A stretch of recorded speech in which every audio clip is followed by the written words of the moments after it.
जय श्री कृष्णा, राधे राधे। आज की पावन कथा में पंचतंत्र से एक ऐसे कथा को बताने जा रहे हैं जो बहुत ही ज्ञानवर्धक और रोचक है।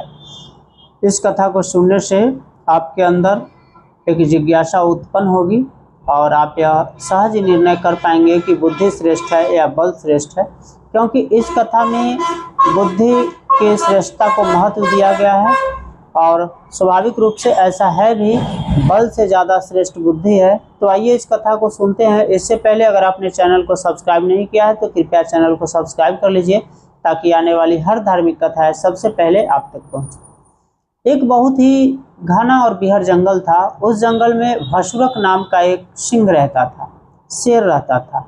वह शेर नित्य प्रतिदिन जंगल में जाकर जंगली जानवरों को मार कर खाया करता था। अब पूरे जंगल में डर और दहशत का माहौल था।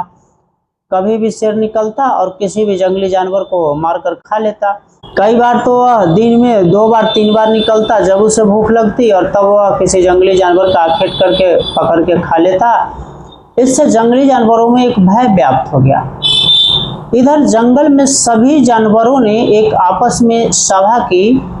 उसने तय किया कि एक प्रतिनिधि मंडल जंगल के राजा उस शेर के पास, सिंह के पास भेजा जाए और उससे निवेदन किया जाए कि आप जंगल में शिकार के लिए न आए। प्रतिदिन एक जानवर आपकी सेवा में प्रस्तुत होगा भोजन के लिए। प्रतिनिधि मंडल तैयार हुआ। प्रतिनिधि मंडल शेर के पास गया।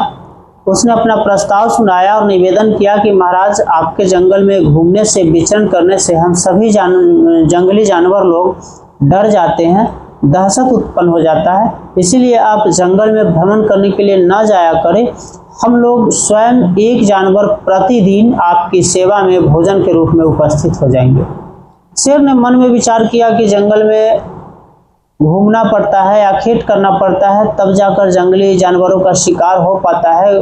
किसी दिन स्वास्थ्य खराब हुआ तो भोजन भी नहीं मिल पाता है। इससे अच्छा है कि एक जानवर आ जाएगा, उससे मेरा काम निकल जाएगा।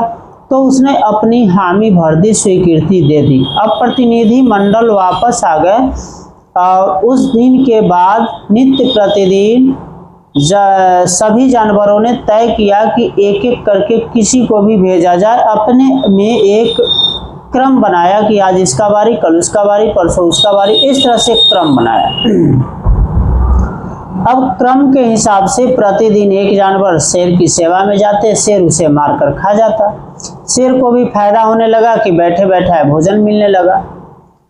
अब कई दिनों के बाद एक खरगोश का समय था। खरगोश की बारी आई तो खरगोश चला शेर के पास।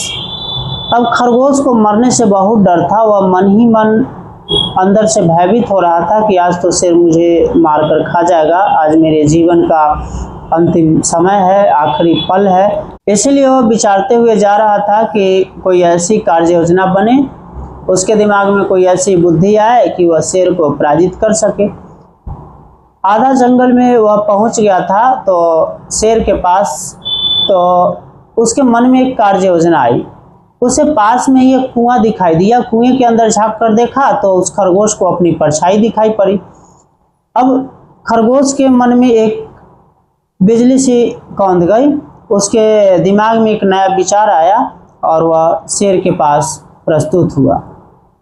अब शेर भूख से तड़प रहा था क्योंकि खरगोश ने जाने में देरी की थी। वह तो मन ही मन कोई कार्य योजना सोच रहा था। खरगोश को देखते ही शेर ने दहाड़ कर बोला कि तुम छोटा सा जानवर हो, तुमसे मेरी भूख भी नहीं जाएगी और तुमने आने में इतनी देर कर दी। खरगोश ने बड़ी विनम्रता से कहा कि महाराज, मैं 5 साथियों के साथ आ रहा था, 5 अन्य खरगोश के साथ आ रहा था, यानी 4 अन्य खरगोश और एक मैं, 5 साथी आ रहे थे। लेकिन रास्ते में एक बहुत बड़ा गुफा है और उस गुफा में एक बहुत ही ताकतवर और बलशाली दूसरा शेर है जिसने हम सबको पकड़ के कैद कर लिया और आने नहीं दे रहा था। लेकिन मैं किसी तरह उसके चंगुल से निकलकर भागकर आपके पास आया हूँ। बाकी चारों वहीं अभी कैद में। अब शेर ने जैसे ही सुना कि कोई दूसरा शेर यहाँ मांद बना कर रहता है, गुफा बना कर रहता है और उसने उसके भोजन को, उसके शिकार को पकड़ लिया है, जबरन कैद कर लिया है, तो उसे गुस्सा हो आया। वह आग बबूला हो गया और उसने खरगोश से कहा कि कहाँ है वह शेर। खरगोश ने कहा कि थोड़ी दूर आगे बाईं तरफ जाने के बाद एक बहुत बड़ा गुफा है, उसी में वह बैठा हुआ है और मेरे चारों साथियों को भी कैद किए हुए है, तो मैंने सोचा कि महाराज को जाकर कह दूं। शेर ने कहा कि वह जहां भी होगा उसके गुफा में घुस करके उसे मारेंगे। अब वह शेर दहाड़ने लगा और कहा कि मेरे साथ चलो। खरगोश यही नहीं रुका, खरगोश ने एक कदम आगे बढ़ के उसके क्रोध को और भड़काया और बोला कि महाराज वह तो कह रहा था कि कोई भी आएगा उससे हम देख लेंगे, हमें किसी से डर नहीं लगता है, जाओ जिसको भेजना है भेज दो। अब शेर जो था काफी आग बबूला हो गया, आगे आगे खरगोश चला, पीछे पीछे शेर चला। खरगोश ने कुएं के पास ले जाकर शेर को कहा कि महाराज इसी गुफा में वह शेर छुपा हुआ है जो दूसरा शेर है। खरगोश ने शेर को बताया कि आप अंदर झांक कर देखिए, वह बड़ी शान से बैठा हुआ है।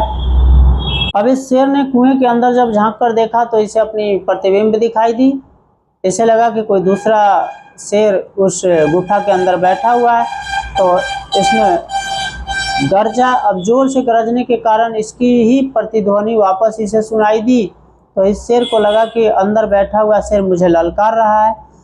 इस शेर ने न आओ देखा न ताव देखा और कुएं में छलांग लगा दी। कुएं में छलांग लगाने के बाद शेर उसी कुएं में डूबकर पानी में मर गया और खरगोश बड़े ही प्रसन्न मुद्रा से अपने उस साथियों के पास जंगल में गया जहां सभी लोग बैठे हुए थे।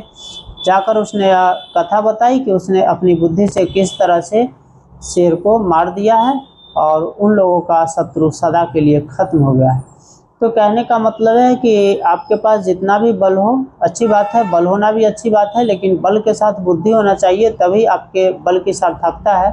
अगर आपके पास बुद्धि नहीं है तो आप कितना भी बलशाली क्यों न रहे, छोटा व्यक्ति भी जिसके पास बुद्धि है वो आपको पराजित कर सकता है। इसलिए बल से ज़्यादा श्रेष्ठ बुद्धि है, हमेशा बुद्धि से ही काम लेना चाहिए, क्योंकि बुद्धि की महत्ता ही सर्वोपरि है। अगर बुद्धि की महत्ता न होती तो शेर को कभी खरगोश पराजित नहीं कर पाता। अगर बल की महत्ता होती तो कभी भी शेर पराजित ही नहीं होता खरगोश से या किसी अन्य जानवर से। लेकिन छोटे से खरगोश ने अपनी बुद्धि के बदौलत बड़े विशालकाय शेर को भी मात दे दिया। तो हमें बुद्धि की महत्ता को भी स्वीकार करना है। अगर आपके पास बल है तो उत्तम है, लेकिन उसके साथ बुद्धि का होना भी जरूरी है। आज की कथा में बस इतना ही, कल मिलेंगे किसी नए कथा के साथ। तब तक के लिए राधे राधे, जय श्री कृष्ण। और एक बार पुनः आपसे अनुरोध है, अगर कथा अच्छी लगी हो तो कृपया लाइक कमेंट करके बताएंगे और शेयर करना भी ना भूलेंगे। जय श्री कृष्ण।